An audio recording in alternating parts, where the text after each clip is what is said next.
I was from a very sporting family. Both my parents were sports-type people. My mother played field hockey for Wales. My father was a big cricketer and rugby player. So it comes by naturally.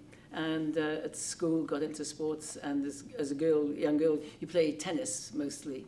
I didn't get involved in squash at that stage at all. And that led through to college, when I continued to play field hockey and tennis, etc.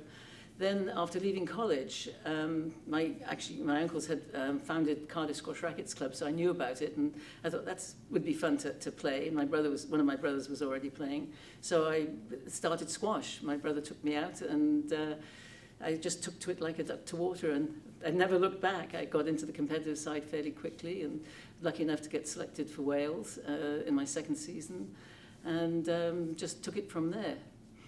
Then I came to Canada in '68, and squash was not being played competitively in the same way. There was some men's competitive squash, but not much in the way of women's competitive squash. And by the early '70s, Canada was considering selecting a national team to go to the first ever Women's World Squash Championships in Australia in 1976. And I knew I had a pretty good chance for the team. So I kind of stayed around and trained, and just it all went from there. And I was on the national team between '76 and '81.